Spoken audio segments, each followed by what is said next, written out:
Isang mapagpalang hapon sa lahat. Ang ating banal na misa ngayon ay kasalukuyang naka-livestream sa Facebook page ng ating parokya, San Lorenzo Ruiz Parish, Quezon City. Ang lahat ay pinapaalalahanang manamit ng naaangkop at aktibo at magalang na makilahok sa ating pagdiriwang. Tawag sa ikakasal. Si Rowen Micael V. Tamse, 37 years old, nakatira sa 23 Josefa Llanes, Escoda Street, Tierra Verde 2 Subdivision, Quezon City, ay ikakasal kay Eliza Marie G. Corpus, 34 years old, nakatira sa 74 Elisa Street, Caloocan City, sa March 5, 2024, sa Basilica Minore de San Pedro Bautista. Si John Francis R. Clavecilla, 28 years old, nakatira sa B2L1 Singianville, Barangay Culiat, Quezon City, ay ikakasal kay Joanna Marie V. Rico, 28 years old, nakatira sa Block 6, Lot 6, Doña Maria Subdivision, Burgos, Rodriguez, Rizal, sa March 23, 2024, sa Diocesan Shrine and Parish of Our Lady of the Abandoned, J.P. Rizal Street, Santa Elena, Marikina City. Si Renato Mangui Rivamonte, nakatira sa Villa Mendez, Mogpog, Marinduque, ay ikakasal kay Christine Dayan Ebrada Pascua, nakatira sa Culiat, Tandangsora, Quezon City, sa April 20, 2024, sa St. Joseph Spouse of Mary Parish, Gasan, Marinduque. Magsiluhod po ang lahat para sa panalangin para sa banal na bokasyon. Sa ngalan ng Ama, ng Anak, at ng Espiritu Santo. Amen. O mapagpalang Ama, taos-puso kaming nagpapasalamat sa mga biyayang patuloy mong ipinagkakaloob sa sangkatauhan sa gitna ng makabagong panahon, pagsubok at panganib. Dakilang Ama sa langit, itulot mo na ang bawat tahanan ipunla una sa lahat ang pag-ibig sa Diyos, pangalawa sa kapwa. Pagkalooban mo ng ibayong paglingap at pag-ingat ang mga kabataan. Nawa, maitalaga nila ang sarili sa araw-araw na panalangin. Tahakin ang daan tungo sa dakilang misyon ng paglilingkod. Manaig nawa ang bukal na hangaring ilaan ang kanilang buhay bilang handog sa iyo. Gawin mo silang matatag sa pagtanggap ng paghihirap at paglaban sa tukso tungo sa adikaing maging tagapagpalaganap ng iyong salita at tagapagligtas ng mga kaluluwa. Sa pamamagitan ni Hesukristo, aming manunubos, at ni Maria, aming mahal na ina, ang sambayanang Katolika ay taimtim na nagsusumamo, dinggin ng aming mga dalangin. Nawa, mapuspos ng maalab na pagtugon ang mga magulang, mga kabataan, mga mananampalataya, at ang simbahan sa malawakang panawagan, pananalangin at pagkilos sa pagyabong ng banal na bokasyon sa pagpapari, pagmamadre, buhay relihiyoso at relihiyosa. Amen. Sa ngalan ng Ama, ng Anak, at ng Espiritu Santo. Amen. Magsiupo po muna ang lahat.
Muli, isang mapagpalang hapon sa lahat. Ngayon po ang kaunang linggo ng Kwaresma at ang tema ng ating pagdiriwang ay Tapat na Pagtanggap sa Ebanghelyo ni Kristo.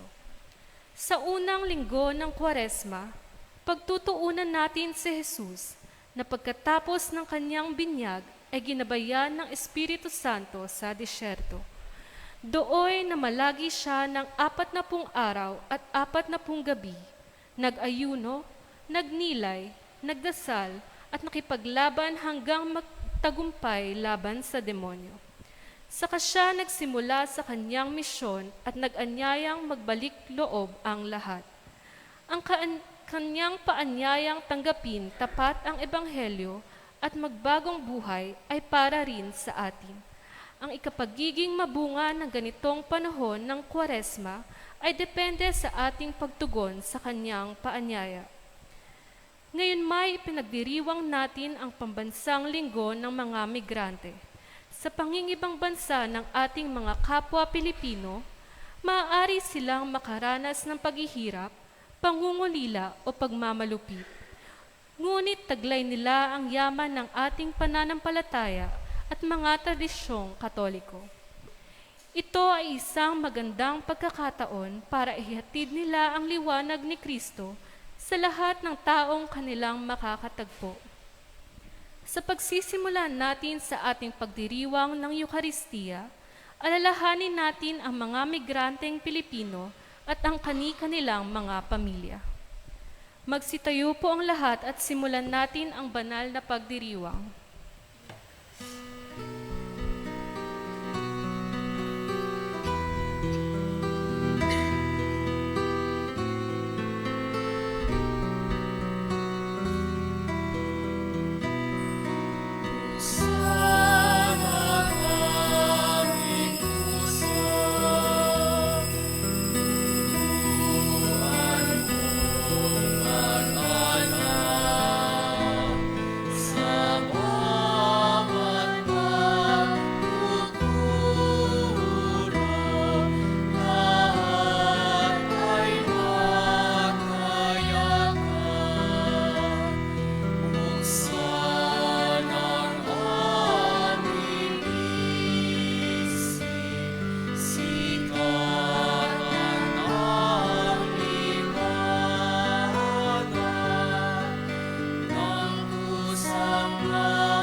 Sa ngalan ng Ama, at ng Anak, at ng Espiritu Santo. Amen. Ang biyaya ng ating Panginoong Jesucristo, ang pag-ibig ng Diyos Ama, at ang pagkikipagkaisa ng Espiritu Santo ay sumainyong lahat. At sumayo rin. Mga kapatid, magandang hapon po sa inyong lahat. Magandang hapon po, Father. Puspos ng pasasalamat sa Panginoon na nawagan sa atin magbalik loob ngayong panahon ng Kwaresma. Tayo'y manahimik sandali at alalahanin, kailangan natin ang kanyang pagpapatawad at kapayapaan.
kaawaan tayo ng makapangyarihang Diyos, patawarin tayo sa ating mga kasalanan, at dalhin tayo sa buhay na walang hanggan. Amen. Manalangin tayo. Ama naming makapangyarihan, sa tawong-tawong pagdiriwang ng paghahandang 40 araw para sa Pasko ng pagkabuhay, kami nawa ay lalong umunlad sa pagtuklas sa hiwaga ng tagumpay ni Kristo upang masundan namin siya sa pamumuhay na marangal bilang aming tagapamagitan kasama ng Espiritu Santo magpasawalang hanggan. Amen. Pagkatapos ng paglilinis na bunga ng pagbaha, handa na ang Diyos na magpanibagong simula sa ilang mga nakaligtas. Ang tipang binabalak niyang pagtibayin kina Noe at mga kamag-anak nito ay tanda ng kanyang mahabaging pagmamahal sa lahat ng tao. Pagbasa mula sa aklat ni Genesis. Ito ang sinabi ng Diyos kay Noe at sa kanyang mga anak. Ako'y nakikipagtipan sa inyo ngayon, pati na sa inyong magiging anak. Gayon din sa lahat ng mga bagay na may buhay sa paligid nyo. Mga ibon, maamot maalip na hayop na kasama nyo sa daong. Ito ang masasabi ko sa aking pakikipagtipan sa inyo. Kailanmay hindi ko nalilipunin sa pamamagitan ng baha ang lahat ng may buhay. Wala nang baha na gugunaw sa daigdig. Sinabi pa ng Diyos, ito ang magiging palatandaan na walang hanggang tipan na ginawa ko sa inyo at sa lahat ng mga hayop. Palilitawin ko sa mga ulap ang aking bahaghari, at iyan ang magiging tanda ng aking pakikipagtipan sa inyo. Tuwing magkakaroon ng ulap at lilitaw ang baghari, aalalahanin ko ang aking pangako sa inyo at sa lahat ng mga hayop. Hindi ko na lilipunin sa baha ang lahat ng may buhay. Ang salita ng Diyos. Salamat sa Diyos. Poon iyong minamahal ang tapat sa iyong tipan. Poon iyong minamahal ang tapat sa iyong tipan. Ang kalooban mo'y ituro, O Diyos, ituro mo sana sa aba mong lingkod. Ayon sa matuwid, ako ay turuan. Ituro mo poon ang katotohanan, tagapagligtas ko na inaasahan. Poon iyong minamahal ang tapat sa iyong tipan. Poon, gunitain pag-ibig mong wagas, at ang kabutihan noon pa'y nahayag, pagkat pag-ibig mo'y hindi nagmamaliw. Ako sana, poon, ay alalahanin. Poon iyong minamahal ang tapat sa iyong tipan. Mabuti ang poon at makatarungan sa mga sarili, gulo at patnubay. Sa mababang loob siya'y yabong gabay at nagtuturo ng kanyang kalooban. Poon iyong minamahal ang tapat sa iyong tipan. Iniligtas ni Hesukristo ang lahat ng tao sa pamamagitan ng kanyang pagpapakasakit, kamatayan at muling pagkabuhay.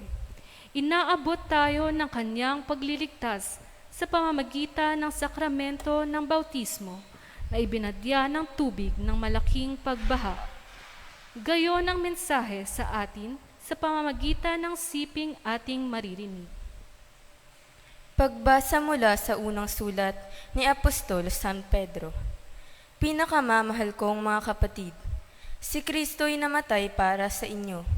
Namatay siya dahil sa kasalanan ng lahat, ang mga walang kasalanan para sa mga makasalanan, upang iharap kayo sa Diyos.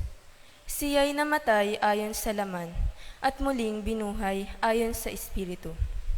Sa kalagayang ito, pinuntahan niya at inaralan ang mga espiritong nakabilanggo. Iyan ang mga espiritong ayaw sumunod nang sila'y matiyagang hinihintay ng Diyos noong panahon ni Noe. Samantalang ginagawa nito ang daong. Sa tulong ng daong na ito, iilang tao, 8 ang nakaligtas sa baha.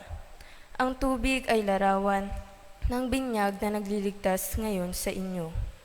Ang binyag ay hindi paglilinis ng dumi ng katawan, kundi isang pangako ng Diyos buhat sa isang malinis na budhi. Inililigtas kayo ng binyag sa pamamagitan ng muling pagkabuhay ni Hesukristo, na umakyat sa langit at ngayon nakaluklok sa kanan ng Diyos. Nagahari siya roon sa mga anghel at sa mga makapangyarihan at lakas na panlangit. Ang salita ng Diyos. Salamat sa Diyos.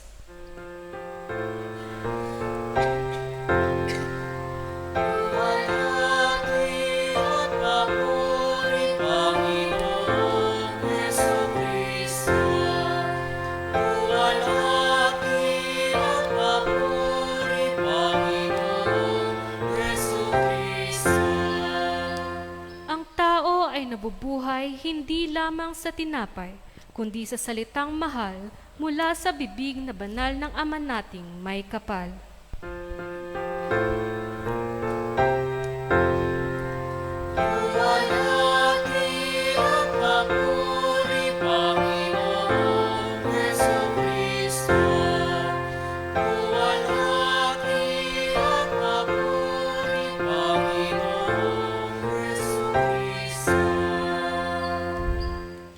Sumainyo ang Panginoon. At sumayo rin. Ang mabuting balita ng Panginoon ayon kay San Marcos. Papuri sa iyo, Panginoon.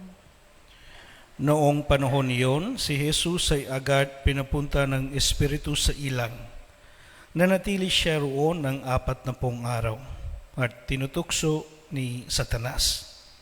May ilap na hayop ang naroon, ngunit si Jesus ay pinaglalingkuran ng mga anghel. Pagkatapos dakpin si Juan, si Jesus ay nagtungo sa Galilea at ipinangaral ang mabuting balitang mula sa Diyos. Dumating na ang tagdang panahon at malapit na ang pagkahahari ng Diyos.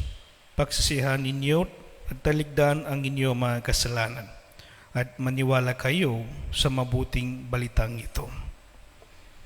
Mga kapatid, ang mabuting balita ng Panginoon. Pinupuri ka namin, Panginoong Hesukristo. My dear brothers and sisters, sinimulan natin noong Miyerkules ng Abo ang ating 40 araw na paglalakbay sa panahon ng Kwaresma, the Lenten Journey, para sa pagdiriwang ng misteryo Paskwa ni Jesus, ang pagpapakasakit, kamatayan at pagkabuhay niya. Ngunit hindi lang ito ang mga araw ng paghahanda. Ito rin ay mga araw ng pagdidisiplina sa ating sarili, sapagkat malakas ang ating kalaban. So ito rin ay ang mga araw ng Kwaresma. Sa katunayan, ang Kwaresma ay maaring tawaging taunang pagsasanay sa pagiging mabuting Kristiyano. So Lent is not about just preparation. That's one part of our one part of Lent. But the main thing is na magiging mabuting or magiging tunay na Kristiyano tayo. Nga pansinin na sa panahon ng Kwaresma, tayo ay hinihikayat na magdasal, mag-ayono at magkawanggawa. Prayer, fasting, and almsgiving. Sinasanay natin ang ating mga sarili sa tatlong gawain ito upang mailayo natin ang ating sarili sa kasalanan at nang sa gayon ay mapalapit naman tayo sa Diyos. Mga kapatid, ano bang malakas na kalaban ang ating pinaghahandaan? Walang iba kundi ang tukso ng Diablo, di ba? That is what? The temptation of the devil. Mahirap tanggihan at labanan kapag ito ay nasa atin ng harapan. So, and then no one is exempted. Tayong lahat, diba? No, naranasan natin, tinutukso tayo ng Diablo maraming beses. Mula sa pagising hanggang sa pagtulog. Always we experience this. Pero hindi lamang tayo, kahit si Jesus, naranasan niya. Tinukso si Jesus sa ating ebanghelyo, ng unang linggo ng Kwaresma. Nanatili si Jesus sa ilang upang paghandaan ang nalalapit niyang mission, ang pagpapahayag ng mabuting balita. So he had a preparation, a spiritual preparation, 40 days. Actually, that's also, kaya nga meron tayong one of the 40 days of Kwaresma because this also symbolizes the spiritual preparation. So, apat na pong araw at gabi, ginugugol niya sa panalangin at pag-ayuno. And then, si Jesus nilapitan ng tukso. Tinukso si Jesus pero hindi siya nakasala. Ang panunukso ng Diablo ay nangyari noong panahong lubhang napakahina na ng katawan ni Jesus. Ngunit sa kahinaan ng kanyang katawan, ay naroon naman ang kalakasan ng kanyang espiritu na pinatatag ng panalangin at pag-ayuno. That is always the trick, a technique of the devil nung it tempts us always sa panahon ng sa kahinaan natin. Kahinaan or maybe kakulangan or maybe there are the weak points in our life. There it tries to tempt us, try to bring us into sin. Yan ang nangyari kay Jesus, pero he knows, alam niya. At kahit mahina ang katawan niya dahil sa fasting, prayer, pero he has strength to say no because of his spirit. So my dear brothers and sisters, as I said, tayong lahat naranasan ang tukso. Tayong lahat na tinutukso sa araw-araw, every day, mula sa pagising hanggang sa gabi, and then anywhere. Kahit nandito na tayo sa simbahan, di ba? They will always tempt us, sometimes disturbs us. Kaya nga wala tayong focus sa mga salita ng Diyos, sa Eucharistia, even sometimes hindi natin, we are not watching or not aware sino ba ang tabi sa atin. Di ba? Ganito na. So, that is the work of the devil. So, kaya nga, my dear brothers and sisters, I would like to reflect more about temptation. Ano ang kahulugan ng temptation? Mga kapatid, titingnan natin na ang tukso ay umaakit sa isang tao upang makasala. So, it's we call in English, enticement to evil. It's a seduction to sin and death. Hindi siya sala, Hindi siya nagkasala. Kasalanan. Ang temptation is not a sin, Hindi siya kasalanan. But it leads us, kung we give in, kung bigay natin sa tukso, then mahulog o papasok tayo sa sala. Nakakasala tayo at dinadala tayo sa paghihiwalay, katiwalian, kamatayan, at even sa huli sa imperno. That's what happened. So, the sin always start from the temptation, and the temptation always comes from devil. Hindi from God, Hindi mula sa Panginoon. Itong tukso mula sa Diablo, mula sa evil, That is not from God. And then, ano po ang mga source? Ibig sabihin, saan galing, Of course, alam natin nga itong temptation is from there, but how do we experience this, Or who gives us this temptation here on this earth? Tayo, temptations arise from within ourselves. Ang tukso ay maaring nangagaling sa ating sarili, tulad ng katamaran, kahalayaan o kayabangan. Ang masasamang inisip natin, kaya pagising mo lang, nandyan na ang tukso. At also ang kayabangan, the pride inclines us to sin. Dahil dito pwede tayong gamitin ng demonyo na maging tukso, o tayo mismo ang mahahanap nito na nagagawa natin ang mabuting bagay na masama, o ang mga nakakasalamuha natin sa mundo, tulad ng mga tao na iniimbitahan tayo sa masama, lugar ng mga masasamang nangyayari, o bagay na nakakasira sa atin. So, of course, ang una mula sa atin. Then maybe from our friends, people around, maybe that now lalo na nga meron tayong like a cellphone, technology, di ba, social media, and then itong lahat na maging temptation, and then maging tukso sa ating buhay, my dear brothers and sisters.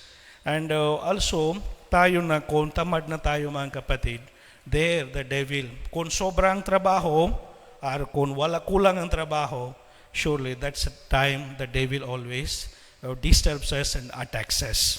So, paano ba natin ito malalaban katulad ng ginawa ni Jesus sa ating Ebanghelyo? First of all, my dear brothers and sisters, we have to know our limitations, know our boundaries. No, kailangan natin kilala ang ating sarili. Kung kaya ba natin o hindi. Ano po ang boundary? Ano mga weaknesses natin? This is very important, my dear brothers and sisters. At dapat layuan mo na ang temptation. Ito na ang gawin natin. We have to distance, avoid the occasion of sin. Kasi sometimes akala natin, kaya ko, I can say no. No, hindi. Mahulog tayo sa kasalanan. Because hindi tayo lakas sa ating loob, sa ating strength, sa ating strength. We are not that much strong. So sometimes this is a problem. One thing is, sometimes akala natin walang devil. That's also another temptation. Sometimes akala devil is not existing, no? Hindi natutuo ang diablo. Tutuo talaga. It exists. It tempts us. And temptations are so there. Kaya nga, we need to know and avoid the occasions. Avoid the occasions because hindi natin kaya. That's why we need to know our boundaries. Ikalawa, ang pagdarasal. Ito ay paglalaan natin ng oras para sa Diyos. Sa pagdarasal ay binibigyan natin ng Diyos ng puwang sa ating maabalang pamumuhay. Kung tayo ay mahina na sa ating panalangin, nagiging marupok na tayo sa tukso. Makakalimutan na natin ang kagustuhan ng Diyos para sa atin. Kung tayo ay laging nakikipag-usap at nakikinig sa Diyos, ibig sabihin, kung nanalangin tayo, then tayo ay nagiging matatag laban sa tukso. Kasi when spirit is weak, then the temptation is strong, my dear brothers and sisters. Kaya nga kailangan nating prayer. But that's why the devil first to destroy the desire to pray. Decide to pray. Family prayer, personal prayer, our prayer, our community prayers. Kasi that is the way it disturbs. Maybe busy ako. Pagod na ako. Or maraming gawain. Sa sunod na linggo lamang, sa sunod na taon lang. So, ganito ang mga excuses, my dear brothers and sisters. Okay lang kung may emergency, pero lagi na ganito nang gamitin natin. Maybe you have to check. Siguro we are already giving in to the temptation. Because when we pray, we have strength against evil. When we pray as bilang isang pamilya, kaya natin, we can stick together. So that's why they will disturbs our prayer life, my dear brothers and sisters. Then also, ikatlo ay pag-ayono na isang paraan ng pagsasakripisyo. Pag-ibayuhin natin ang paggawa ng sakripisyo upang madisiplina ang katawan. Hindi kinakailangan malaki. Simpleng pagbawas ng mga bagay na nakapagbibigay sa atin ng kasarapan sa buhay tulad ng pagkain, libangin, hilig o bisyo. So kapag gumagawa tayo ng pag-ayono o abstensya, ay tinatanggihan natin ang kasarapan ng katawan dahil diyan ay napakalakas ang ating kaluluwa. So the fasting also helps us, helps us to be strong, like Jesus. Yan ang ginawa ni Jesus sa ating Ebanghelyo. 40 araw at gabi, nag-ayono siya. That is very important. Of course, hindi natin kaya siguro 40 days, pero also ang fasting hindi lamang mula sa pagkain. Fasting mula sa yung mga masasamang mga isip, negative thoughts, Our Pope Francis, no, I think this week he posted about, he said very beautifully, we can do fasting from many things.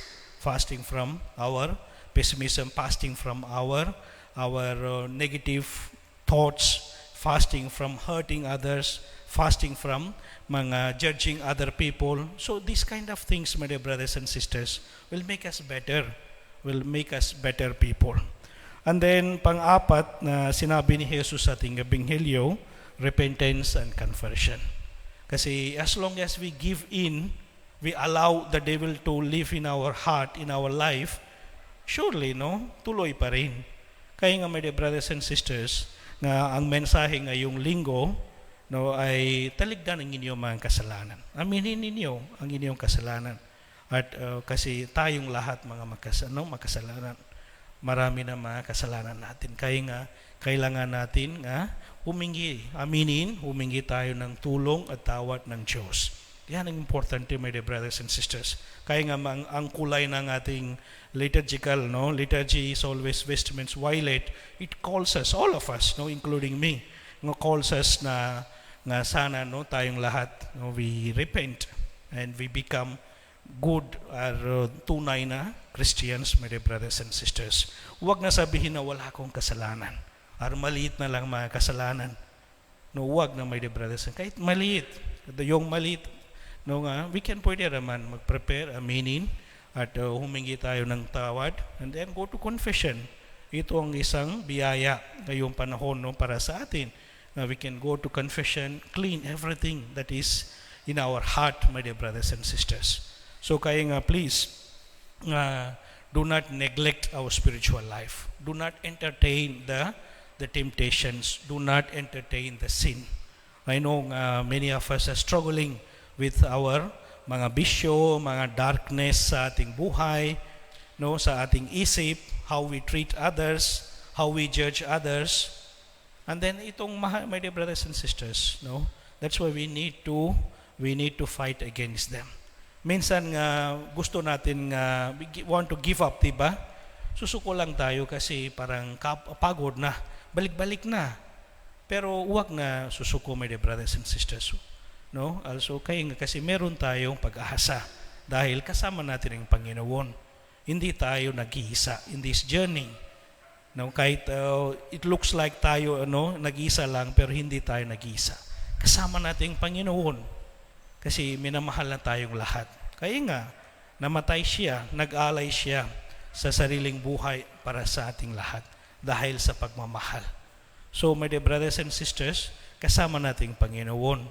So, kaya nga, huwag na susuko, manalig tayo sa Diyos. Yan sabi ni Jesus, manalig kayo sa mabuting balita, sa Ebanghelyo. Nga ang Diyos, our God is love, God cares for us, and God walks with us and helps us. So let us offer to Him all our weaknesses, all our struggles, especially against the temptations, against the sin. And let us ask, no? Humingi tayo ng tawad, humingi tayo ng tulong, gabay, so that na sana nga piliin natin lagi yung mga bagay ng langit, bagay ng Diyos.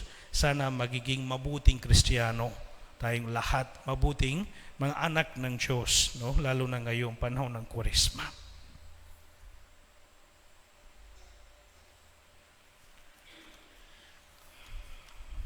Magstayo pong lahat. Sumasampalataya ako Sa Diyos amang makapangyarihan sa lahat, na may gawa ng langit at lupa. Sumasampalataya ako kay Hesu Kristo, iisang anak ng Diyos, Panginoon nating lahat. Nagkatawang tao siya lalang ng Espiritu Santo, ipinanganak ni Santa Mariang Birhen, pinagpakasakit ni Poncio Pilato, ipinako sa krus, namatay, inilibing. Nanaog sa kinaroroonan ng mga yumao, nang may ikatlong araw na buhay na mag-uli, umakyat sa langit, naluluklok sa kanan ng Diyos amang makapangyarihan sa lahat. Doon magmumulang paririto at uhukom sa nangabubuhay at nangamatay na tao. Sumasampalataya naman ako sa Diyos Espiritu Santo, sa banal na simbahang katolika, sa kasamahan ng mga banal, sa kapatawaran ng mga kasalanan, sa pagkabuhay na muli ng nangamatay na tao, at sa buhay na walang hanggan. Amen. Mga kapatid, sa mga panimula ng ating lagbayin sa Korisma, pagsikapan natin tugunan ang paanyaya ng Panginoon. Sa harap ng ating mga pagkukulang at kahinaan, manalangin tayo. Panginoon, dinggin mo kami. Panginoon, dinggin mo kami. Para sa buong simbahan, laging nangangailangan magbailib loob, naway sundin niya ang Espiritu sa pagtatangi sa lahat ng pag-aakit ni Santanas. Manalangin tayo. Panginoon, dinggin mo kami. Para sa Santo Papa at lahat ng ating mga pinunong espiritual, naway magtagumpayan ang kanilang mga pagsisikap na mailapit ang mga tao kay Jesus sa panahong ito ng Kwaresma. Manalangin tayo. Panginoon, dinggin mo kami. Para sa lahat ng mga migranteng manggagawa sa buong mundo, naway igalang sila sa pagkalooban ng katarungan at muling makipiling ng kani-kanilang mga pamilya. Manalangin tayo. Panginoon, dinggin mo kami. Para sa lahat ng Pilipinong nagtatrabaho sa ibang bansa, naway pahalagahan nila ang kanilang karangalan at pananampalataya at manatili silang tapat sa kanilang mga mahal sa buhay. Manalangin tayo. Panginoon, dinggin mo kami. Para sa lahat ng mangangatnubay sa mga retreat at election, nawa sila'y maging tapat na tinig na naguulit ng mensahe ni Jesus para sa tunay na pagbabalik loob. Manalangin tayo. Panginoon, dinggin mo kami. Para sa ating lahat, naway ang panahon ng Kwaresmang ito ay maging pagkakataon para sa ating tapat na pagtitika at mabungang pagbabalik loob. Manalangin tayo. Panginoon, dinggin mo kami. Tahimik nating ipanalangin ang ating mga pansariling kahilingan at ang lahat ng kahilingan para sa banal na misang ito. Manalangin tayo. Panginoon, dinggin mo kami. Panginoong Jesus, biyayaan mo kaming lagi namin mapaglaban ang mga tukso ng Diablo at mamuhay alinsunod sa Ebanghelyong iyong ipinangaral. Ikaw na nabubuhay at naghahari magpakailanman. Amen.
Manalangin kayo mga kapatid upang ang paghahain natin ay kalugdan ng Diyos amang makapangyarihan. Tanggapin nawa ng Panginoon itong paghahain sa iyong mga kamay, sa kapurihan niya at karangalan, sa ating kapakinabangan at sa buong sambayanan niyang banal.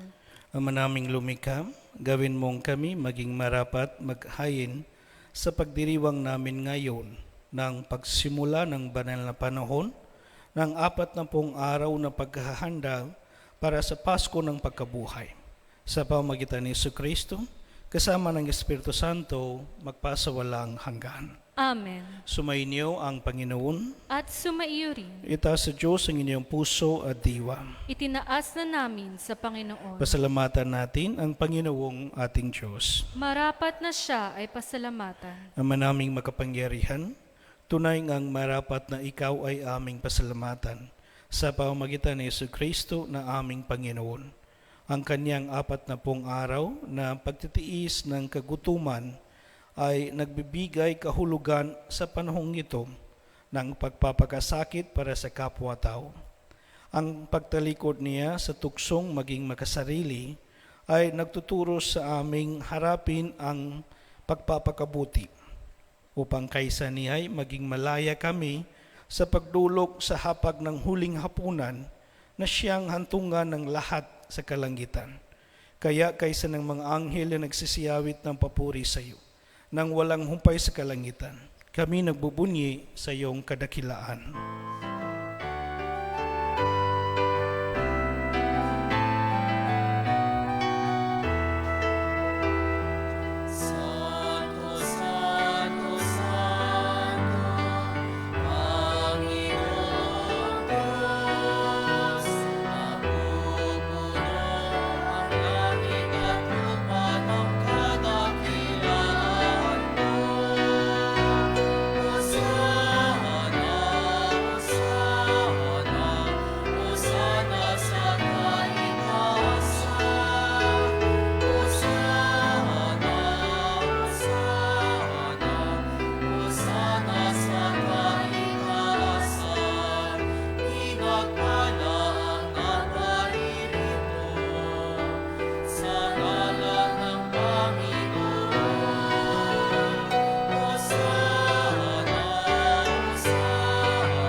Ama naming banal, ikaw ang bukal ng tanan kabanalan.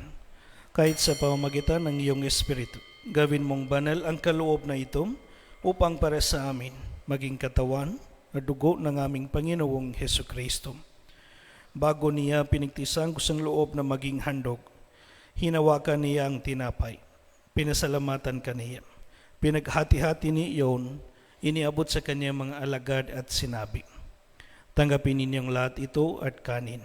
Ito ang aking katawan na ihahandog para sa inyo.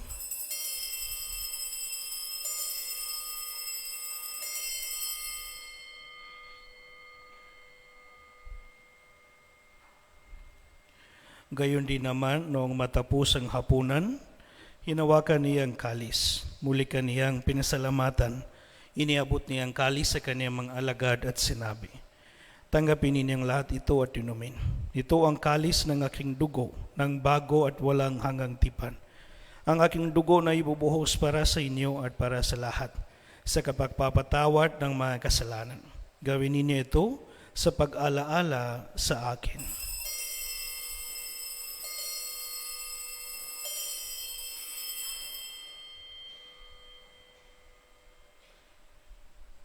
Ipagbuni natin ang misteryo ng pananampalataya. Sa krus mo at pagkabuhay, kami natubos mong tunay. O Jesus, aming mahal, iligtas mo kaming anak. O Jesus, aming mahal, ngayon at magpakailanman. Ama, ginagawa namin ngayon ang pag-alala sa pagkamatay at muling pagkabuhay ng iyong anak. Kaya't iniaalay namin sa iyo ang tinapay na nagbibigay buhay at ang kalis na nagkakaloob ng kaligtasan. Kami nagpapasalamat dahil kami iyong minarapat na tumayo sa harap mo para maglingkod sa iyo. Isinasamo namin kami magsasalusalo sa katawan ng dugo ni Kristo ay mabuklod sa pagkakaisa sa pamamagitan ng Espiritu Santo. Ama, lingapin mo ang iyong simbahan laganap sa buong daigdig. Puspusin mo kami sa pag-ibig kaysa ni Francisco naming Papa at ni Roberto naming Obispo at ng Tanan Kaparian. Alalahanin mo rin ang mga kapatid namin na himlay nang may pag-asang sila'y muling mabubuhay. Gayon din ang lahat ng mga pumanaw. Kaawaan mo sila at patuloyin sa iyong kaliwanagan. Kaawaan mo at paging dapatin kaming lahat na makasalo sa iyong buhay na walang wakas, kaysa ng mahal na Birhen Maria na ina ng Diyos, kaysa San Jose, ang esposo niya, kaysa ng mga apostol at ng lahat ng mga banal na namuhay dito sa daigdig ng kalugod-lugod sa iyo. May pagdiwang nawa namin ang pagpapuri sa kararangal mo sa pamamagitan ng iyong anak na aming Panginoong Hesu Kristo. Sa pamamagitan ni Kristo, kasama niya at sa Kanya, ang lahat ng parangal at papuri ay sa iyo, Diyos amang makapangyarihan, kasama ng Espiritu Santo, magpasawalang hanggan.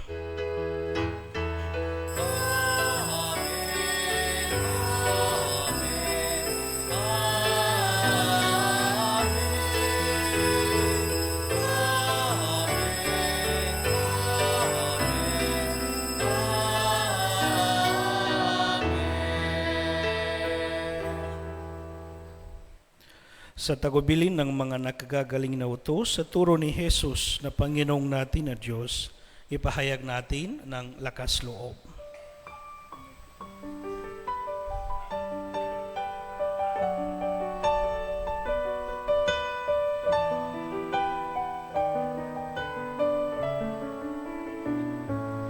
Ama namin, sumasalangit ka, sambahin ang ngalan mo.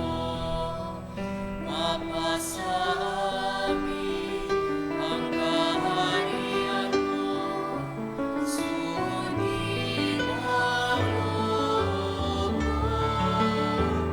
Dito sa lupa para lang sa langit, bigyan mo po kami ngayon ng aming kakanin sa araw-araw at patawarin mo kami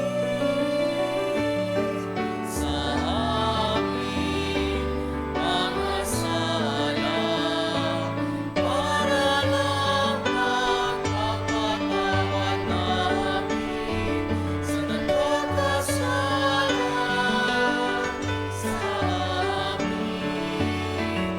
At huwag mo kaming ipahintulot sa gusto, at iadya mo kami sa lahat ng masama. Hinihiling namin kami adya sa lahat ng masama. Pagkalooban ng kapayapaan araw-araw, iligtas sa kasalanan at ilayo sa lahat ng kapahamakan. Samantalang amin pinananabikan ang dakilang araw ng pagpapahayag ng tagapagligtas namin si Yesu Kristo. Sapagkat sa'yo ang kaharian, kapangyarihan at kapurihan, ngayon at magpakailanman. Ngayon at magpakailanman. Panginoong Yesu Kristo, sinabi mo sa iyong mga apostol, kapayapaan ang iniwan ko sa inyo. Ang aking kapayapaan ang ibinibigay ko sa inyo. Tunghayan mo ang aming pananampalatay at huwag ang aming pagkakasala. Pagkalooban mo kami ng kapayapaan at pagkakaisa ayon sa iyong kalooban. Kasama ng Espiritu Santo, magpasawalang hanggan. Amen. Ang kapayapaan ng Panginoon ay laging sumainyo. At sumaiyo rin. Magbigayin kayo ng kapayapaan sa isa't isa.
Mga kapatid, ito ang kordero ng Diyos. Ito ang nag-aalis ng kasalanan ng sanlibutan. Mapalad ang mga inanyayahan sa kanyang piging. Panginoon, hindi ako karapat-dapat na magpatuloy sa iyo, ngunit sa isang salita mo lamang ay gagaling na ako.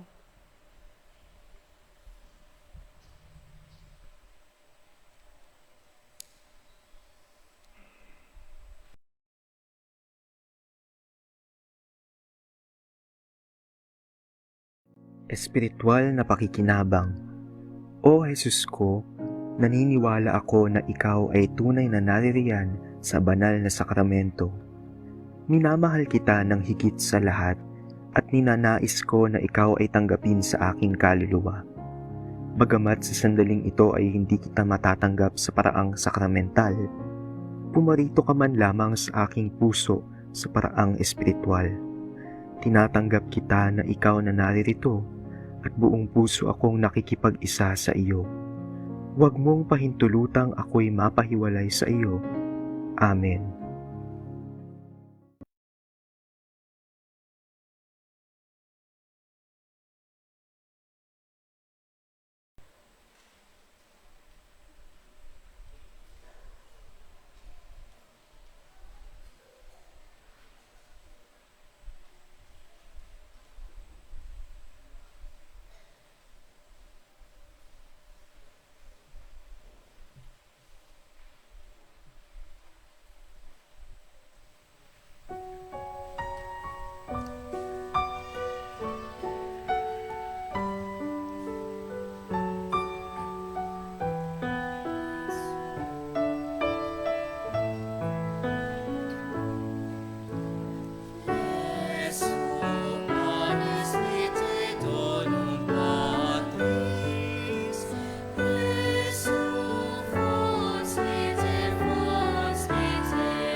Manalangin tayo.